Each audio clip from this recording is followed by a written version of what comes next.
Hi, this is Chris Campbell, and welcome to the Food Institute podcast. Food Institute managing partner and CEO Brian Choi will be sharing hosting duties with me today as we speak with Rick Camac, Dean of Hotel and Restaurant Management at the Institute of Culinary Education. And we're going to be speaking regarding the state of the food service industry during the pandemic and how it will likely evolve in the years to come. But first, whether you are a first time listener or becoming something of a regular, we ask that you share this episode on your social media platforms. It really helps us to expand our reach, and we appreciate it when you do so. So, with that said, I'll start off by asking Rick how he's doing today. So, how are you, Rick? Doing great. As you know, we have like up to 60-mile-an-hour winds out there. I have a balcony overlooking the Hudson, and things are looking a little scary, but over and above that, doing well, thanks. Yeah, we're also dealing with that on our ends. But I guess what we could start off with here today is that, doing some research about you and your organization, it seems that you have a very interesting and diverse background. And could you please share with our audience a little bit about yourself, your background, and also your responsibilities as a dean at ICE? Sure. How much time we have? Okay, so I'll do the quick backstory. Got out of college with a business administration degree, minor in economics, concentration in management. It proved to do absolutely nothing for me, so I went on the road with a rock group for a couple of years. Uh, Came back and realized that too many years of doing that was going to add to too many burnt brain cells. So I went back to school. I went to NYU and studied technology. Got a job with the city of New York. Worked for a couple of consulting firms. Ultimately owned my own small software development firm, and then that led to me operating divisions of billion-dollar companies in computer consulting, and I did that all the way up into the year 2000. At that time, I've always had the food and wine bug. I've always been a foodie since before the term existed. Probably ate sushi before just about anyone I know. I was always looking for the next new thing. I ended up investing in a bar. A friend needed some money to open up a bar in Murray Hill in New York, and I said, "Wow, that sounds like a good, fun idea." And I invested in a small amount of money. It did pretty well. I doubled my investment and decided to dip my toe in the water a little further. It ended up being a lot more than a toe. And my idea of opening a lounge in New York's meatpacking district ended up being a three-story operation. That was a bar, restaurant, lounge across 3 floors. I was still running a fairly large technology company at the side and thought this was going to be a fun side business. And I was going to open it up in 4 months with $400,000. And $2 million later, and almost 2 years later, we opened up my first restaurant, which was called Five Ninth. Luckily, the meatpacking district was on fire, and we just blew up almost immediately. We were one of the hottest restaurants in Manhattan for many years, had a nice 10-year run, and that became my first venture. Shortly thereafter, literally a year after I opened my first restaurant, I opened my second restaurant, which is called Fatty Crab, and that kind of started the whole fatty empire, which grew to 6 locations at one point, including St. John, U.S. Virgin Islands, and Hong Kong. Over and above that, we had 2 spaces in Barclays Arena. We had 6 kiosks throughout the New York area. And we had a food truck, and we sold products through Williams Sonoma. We sold products to Barclays Arena as well, and had a pretty good run for about 12 plus years. In 2016, as my last lease was coming to fruition, I wasn't sure I wanted to re-up. The 24/7, 365 life was getting a bit much for literally 16 years. So was doing a little consulting, and the dean of the Institute of Culinary Education decided he was retiring, put it out on LinkedIn, and I said, "Hey, congrats on whatever it is you're going to do going forward." And he responded with, "Are you interested in the position?" Which, again, I would never have considered education as my strong point, but we pursued it, and after a couple of months, I believe, I ended up taking the position. I also took the position of the Dean of Hotel Management, so we combined 2 positions into one, and I was off and running, overseeing both the Culinary Management School and the Hospitality or Hotel Management School. Didn't know too much about hotels, except that I liked staying in them and I liked staying in nice ones, but I had to learn the business very quickly, which I've done. And it's actually a very exciting end of the business that I really didn't know much about. Again, besides staying there. So that's the story today. I do some consulting as well, and over and above all that, I'm called on by media as an industry expert in numerous areas. So always happy to pitch in there as well. That's the background. And Rick, just a quick question about ICE. Can you share with our audience a little bit about the school, how many students, and some of the famous alumni that came from that institution? Yeah. So we've been around since 1975 for starters in various locations. It started out as the Peter Kunk School in 1975. I believe it was 1995 that Rick Smilo, our current CEO and president, purchased it, but I could be wrong about that. But it's been in some form since 1975. Again, I joined in mid 2018, so I've been around for like 2+ years. Um, the culinary management program is about 7 months in duration. The hospitality program is about 10 months in duration, and it ends with an externship out in the field. Culinary management is oftentimes combined with culinary arts. So a lot of students come in and cook in the morning and then learn management in the afternoon, or vice versa. We also offer evening courses. I couldn't tell you the exact count, but we have hundreds of students per year that come through our programs, if not more. And of course, we have recreational and professional development classes that go into the thousands. So there's a lot of people that come through our doors on a yearly basis. And as you may know, we just recently combined with ICC. So Right. our largest competitor locally, so to speak, is now a part of our group as well. We've also made two other acquisitions over the last year or two, including taking over the space that our Le Cordon Bleu had in Pasadena, California. So we have that area as well, which has done very well for us. Great. Very interesting. And as another question that we have about the food service industry, it's been extremely hit hard by the COVID-19 pandemic crisis. We've seen bankruptcies, we've seen distressed sales. Many independent and chain restaurants, particularly fine and casual dining categories, report financial distress. So my question is, in your opinion, where is the food service industry going over the next 6 to 12 months, and even beyond that, a year or 2 years later? So, we've learned, a really hard lesson over the last several months.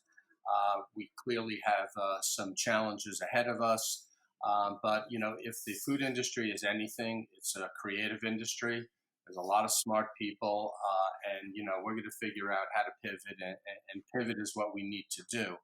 So, over the next 6 to 12 months, as I've said to students, as I've said to clients, as I've said to coworkers, the first thing that you had to do when COVID hits, when it hit, is that we had to you have to call your landlord. It's literally the first thing you have to do. You have to call the landlord, and you have to work out either an incredible abatement deal, and I would even a deferment is not good enough, because a deferment just means you have another bill coming down the line. An abatement means you actually have a free month or months, and you're going to need that. So, assuming you're not getting that, you've got to work in what we call a percentage of sales rent deal. So, in a percentage rent deal, you're basically paying, let's say it's 10%, which is what it should be, if not less. But you should pay 10% of your sales as rent, and you're going to need to do that until we come out of this COVID related issue. So, if you're doing $1 million, your rent should be no more than 100,000 a year for your occupancy cost, which in essence is your rent or your lease. So that's the first thing that has to be done. And honestly, if you can't make some type of deal, something close to that with your landlord, you are in trouble. You are in fact going to lose money. You may want to consider closing your operation, or pivoting to another model that could make a lot more sense in the short term. So, Mhm. what are those things? I mean, I think some of them at this point are somewhat obvious because you've seen some of the pivoting, but delivery, takeout, and outdoor sales is, or outdoor dining, I should say, is really kind of the way you have to go. So we've had to become, multi-channel, so to speak, or omni-channel. We have to start thinking about how else can we make use of our space to make money. In essence, half of Manhattan's turned into a ghost kitchen because Hmm. you've got no indoor operations whatsoever. You may have outdoor, you may not, but you may have started to do delivery where you never would have thought about it before. I think a lot of companies applied a wait and see attitude to it, thinking that, I mean, I know, when COVID first hit, I stayed around for about a week and then left the city, thinking I was coming back in 6 days. And 6 weeks later, I returned to Manhattan, still not having any idea where the end is in sight. And I don't think we know that today. So I think a lot of restaurants were kind of looking at things the same way, like, okay, this is going to be a month, it's going to be 2 months, it's going to be maybe even several weeks, whatever they may have thought. But within the last 2 months, I think it's become apparent to everybody that it's going to go on quite a bit longer, and who knows where that end is. So if you were not going to go out of business, and or your landlord didn't say to you, well, just pay me nothing until things come around, and believe me, not too many of them are doing that. So you had to figure out a way. So, delivery and takeout is the most obvious way. Some are selling groceries, that could make sense as well. This has hit every area of the industry. For instance, we have a company like Baldor, who I think is one of the best companies out there from a food distribution standpoint. I mean, they pivoted to retail. So, Hmm. it's just like, I mean, we always talk about the restaurant business and all the things that struggle, but of course, there's so many peripheral companies that are struggling as badly. They're just not getting the same press. So, we're having problems across the board. But for the restaurant themselves, the short term answers are sell some product, do some takeout, do some delivery. And of course, if you can open up outdoors, by all means do so. I have a particular client who has 64 outdoor seats. You Hmm. run a pretty good business on that.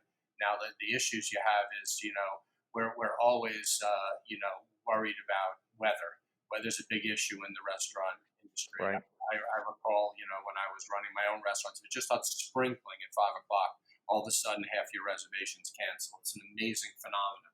People think they melt from rain. It usually doesn't happen. But we, we've always been, held, we've always been held hostage by weather. That's just, always been the story with weather. And now it's so many times, worse than it was at that time because you always had your indoor space. Now, when you're counting on outdoor and you have people that have 8 o'clock reservations and at 8:30 it pours, not only do you lose the rest of the night's business, you may have to give free the food that was already dined, at that time, that was already eaten, because the fact of the matter is you're not going to have them pay their bill and leave when they're halfway through a meal. So Hmm. we've got all those issues as well. Now, the other thing that became incredibly hard is restaurants that never did outdoors before, and that is a somewhat different animal for some of the reasons I just explained. If you've never done delivery before and you've never done takeout before, these are all big issues. And let's say you've done them, but they were a very small part of your business. They represented 5%, they represented 10%. Now, all of a sudden, they represent almost your whole business. So now doing them well makes a huge difference. It's not like, okay, delivery was 10% of my business. It is what it is. We'll send out a couple of things. Hopefully they come out okay. Now it's like they better come out right. They better come out timely. You have to worry about who your third party vendor is, which I'm sure we're going to get to in a bit. But, you have a lot of issues to think about and worry about. What kind of packaging am I using? Is it going to carry well? What's it going to taste like in an hour when it gets to the site? Is it going to come to someone's home upside down? We have all those issues, and those are not issues that some of these restaurants have ever had to deal with before. You've got high end restaurants doing delivery, which is Right. incredible. And that if you would have asked them 5 months ago, would you ever do delivery ever? They would look at you like you had three heads, and they'd probably admit readily that they have no idea even how to do it, and they wouldn't Right. consider it. But when forced to, and this is what I mean by we're a pretty creative group, when forced to do it, all of a sudden we figured out a lot of things in a hurry. Someone told us that we weren't going to be able to easily pivot to online instruction at ICE. Well, we put together the program in 2 weeks, and it's a phenomenal program. And Right. I would have said 4 or 5 months ago, whenever it was, I would have said this is a terrible idea. Online just isn't going to work for us. Now am such a huge advocate of it, and I would teach online for the rest of my career. Not only do I enjoy doing it, but the program's fantastic. So it's just amazing what we can do when we're forced to. So just to talk shortly, I guess, about the next year to 2 years, I think we have similar issues. I think what's going to change is that slowly but surely you're going to back away a little bit from the things that you've been spending almost 100% of your time on. Again, the takeaway, the delivery, outdoor to a degree maybe. But I think more of it's going to stay than we think, because I just wrote a blog about this. If you look at the Institute of Culinary Education's website, I just put out a blog a couple of days ago, and it talks a lot about this. But ultimately, I think that some companies, some restaurant groups have become very comfortable with doing some of these things that they were prior uncomfortable with or would not even have considered. So I think that you're going to see higher end groups continue to do delivery.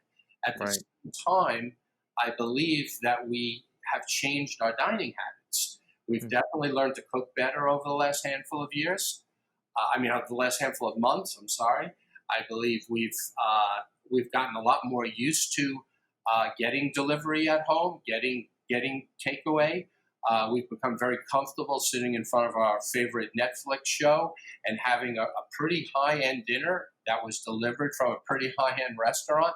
I was in a blog that I've written, and I've said to many people recently, I would never have considered spending $100 on delivery until COVID hit.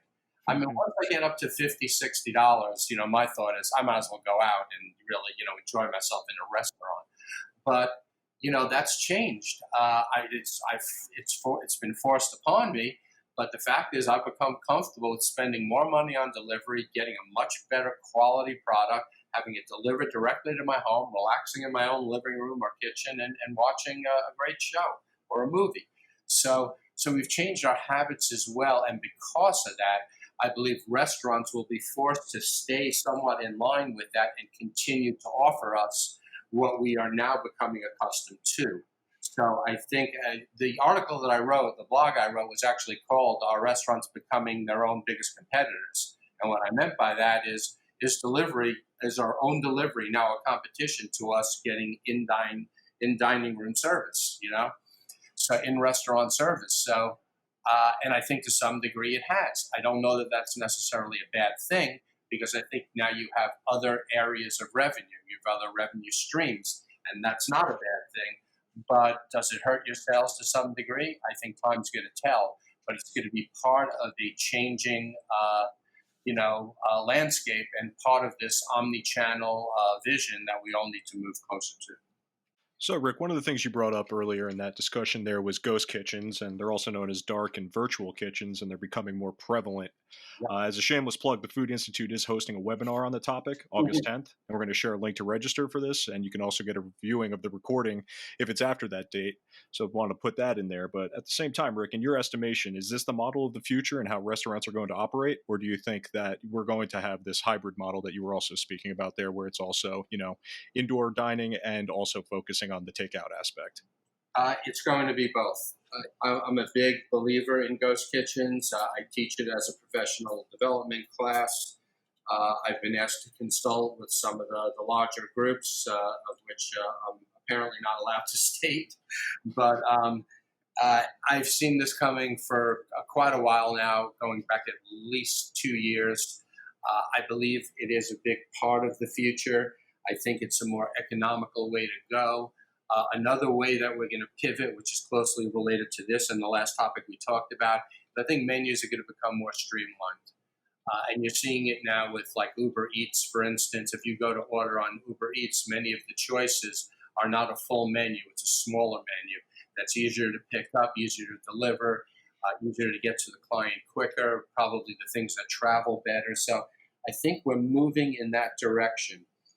Um, Ghost kitchens are, they're becoming prevalent everywhere. I think they make a lot of sense outside of the major metropolitan areas where people can't get, all the dining choices that they would like. I think that there's an opportunity for commissaries to be able to sell multiple brands out of one space, and surely that's exactly what's happening as we speak. You can have the same group of people cooking those different brands, so you're going to save on labor. A more streamlined menu is going to allow you to have less waste and therefore lower cost of sales.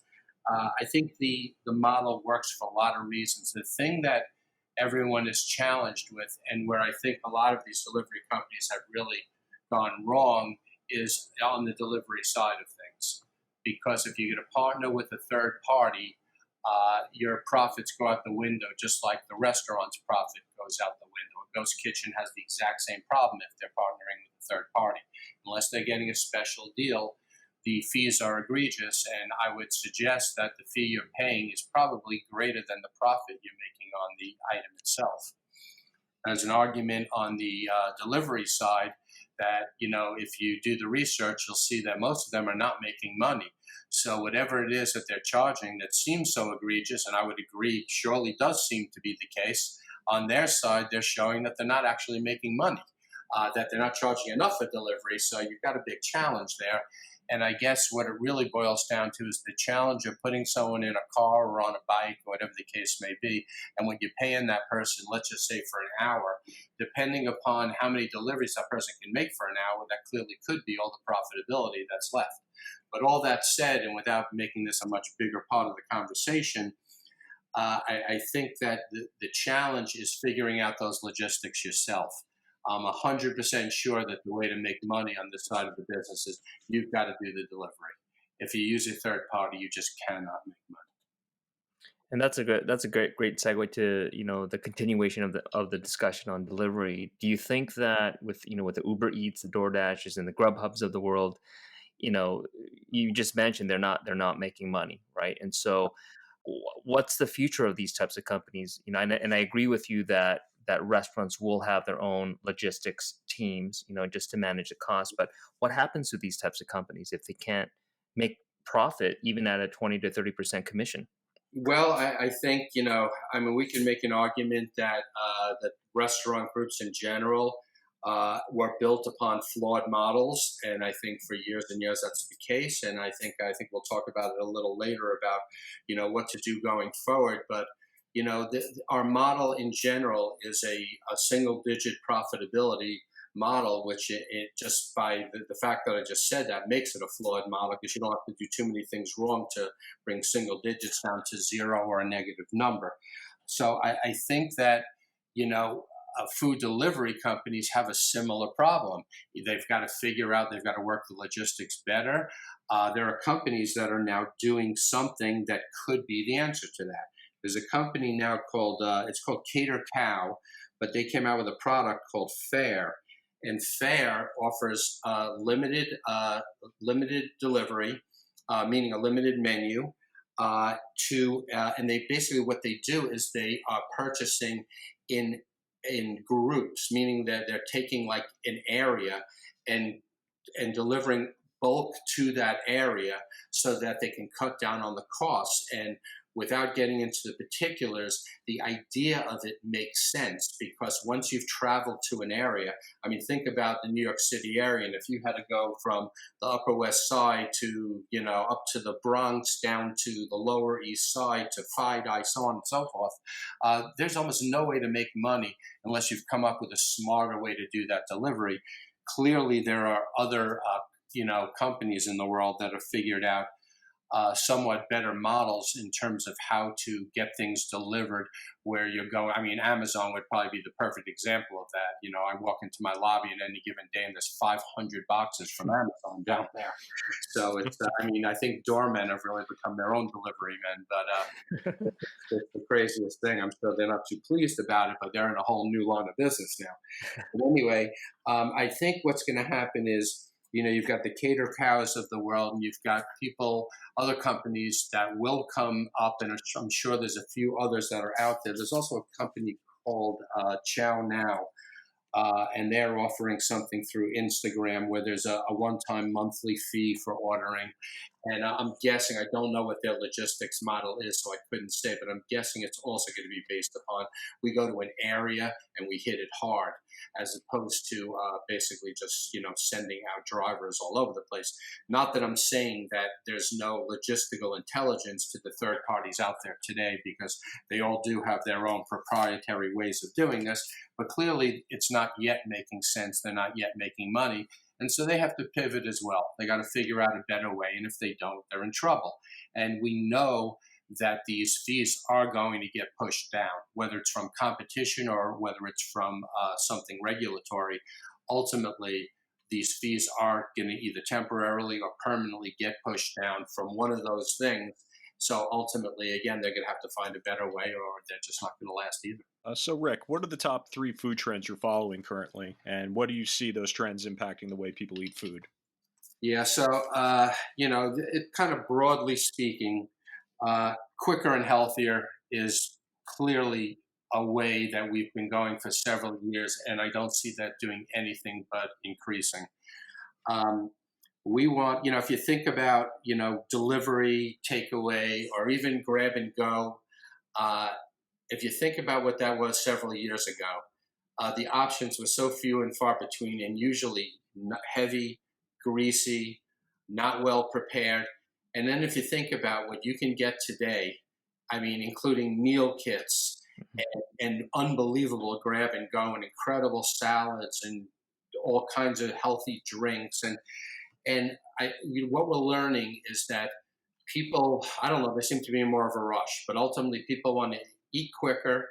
I did a study with a marketing company who hired me to give them advice on where the snack trends were going, and this is really what I came up with, and that is, you know, people want to eat quicker, they want to eat better, they want to eat healthier, they want it more convenient, they want you to put it together for them or give them really easy advice on how to put it together yourself. And any businesses that are going down that path, I think, are still on a growth trend that is not going to slow down anytime soon. I think another thing that I'm very intrigued by that I think is here to stay, which we talked about earlier, is I think high-end delivery and catering. It's going to happen. We've changed the way we eat. You know, again, myself as a person that never would have spent $100 on delivery, you know, I just recently spent approximately $250 on a home delivery. So, you know, the way I dine has changed. I don't know if those offerings continue to be there. I will make use of them. But forget about the 250. That happened to be a special occasion for me. But the point is that we've changed the way we look at things. And as restaurateurs, we've changed our thoughts about how we're going to offer things. And I think that companies that never thought about it, restaurant groups that never thought about delivery before, are going to continue to deliver. And I think those restaurant groups are going to do very well doing so. Last but not least, we talked about food kitchens, but the next wave there is going to be food hall ghost kitchens. I've been thinking about this for at least a year now. There's at least one company I know of that's starting something similar. There may be one out there that's doing it already, but the idea of, think about going into a food hall and saying thinking about the fact that you may want to get things from numerous different places. So you want a pizza from this guy, you want a hamburger from this guy, and you want a donut from other kiosk for dessert. But if you were going to get delivery from that food hall today, you'd be putting in 3 different delivery orders. That's number one. Number two, it's highly likely that your ice cream could come before your pizza. So the idea of this virtual food hall where I can say, I want pizza from Gino's, and I want a hamburger from Shake Shack, and I want, an ice cream from Ice Cream World. And it's all going to come together. It's going to come on one bill, through one transaction, through one delivery mechanism, and you're going to get it and be able to have that at home. I think that's going to be unbelievable, and I think it represents the future of ghost kitchens. Great. No, that's very fascinating. Appreciate your thoughts on that. And as a final question, Rick, as a dean of ICE, you're preparing the next generation of food professionals, right? And so, in the wake of COVID, and you mentioned a few of the things that you're seeing in the food service world, from the pivoting to understanding how delivery works, to exploring even outdoor dining. How are you preparing this next generation, right? And has the curriculum shifted, in the past 3 months, given all what's been happening? Yeah, so the curriculum has shifted. I mean, the same. We have 9 courses within a program for culinary management. We haven't changed the 9 courses, but the content has clearly changed, with COVID being a big part of it. But as I've stated in numerous articles now and blogs, and of course when I talk to my students about it, and really anyone else that wants to listen, is COVID, for lack of a better term, caught us with our pants down. And really what it did is it showed us the flaws that we have in our industry that wasn't going to take 5 months to rear its ugly head, because in 2 weeks we had similar problems. I mean, ultimately, we are not a well capitalized industry. We are not strong in training. Our management group or our management ranks are typically, again, not trained well. They usually come up from the ranks with no prior management training before it. Typically, the way we train in a restaurant, whether it be back of the house or front of the house, is we say, follow this person for a couple of days, and after that, you become that person. And that's training in the restaurant world. And now I'm not talking about all restaurant groups, but I am talking about most, and I'm surely talking about a large percentage of the independents. We're not strong on management. We're not strong on leadership. We don't teach those things well. We don't have a great understanding of operations, and that's a critical flaw. So if you ask the average person in the restaurant business, what is a restaurant made of from an organizational standpoint?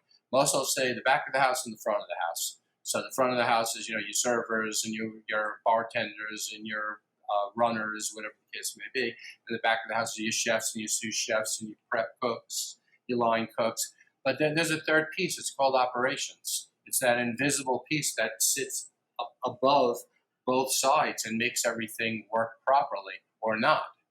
And it's another thing that we don't learn very much about. We don't train for it. Now, there are people that go to school for it, of course, and those restaurant groups that hire those people get great benefit from that.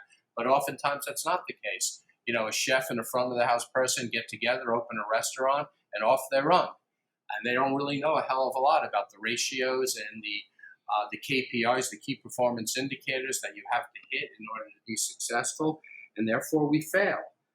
We have no disaster plans whatsoever, and I'm pretty sure a lot of restaurant groups going forward are going to have disaster plans in place.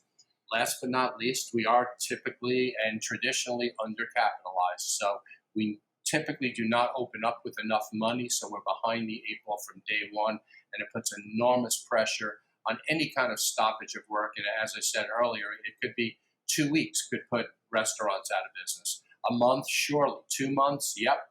33% of us are going to close our doors. So we've learned a lot of lessons, and some of these things we've known all along, some of them we haven't, but it surely became very obvious over the last 5 months, and no one expected it to be that long, and no one should have planned for anything this long. Something a lot shorter could have stopped us dead in our tracks as well. So we've learned those lessons, and we are teaching them in our curriculum. So I think that about wraps it up for us on the Food Institute podcast this week. Rick, where can our listeners go to learn more about you and your organization? Right. Anyone can reach me at rcamac at ice.com, ice.com. You can surely look up ice.edu to learn about our curriculum, our hotel management program, our culinary management program, of course, our arts programs as well. Those would be the best ways to find us. All right. So, on behalf of Brian and myself, I just want to thank you again for your time today, Rick. Remember, if you're new to the Food Institute podcast, please follow, like, and share. If you'd like to learn more about the Food Institute, please take a look at the links in our description to learn more about us and what membership could do for you and your company. So, until next time, this is Chris Campbell signing off.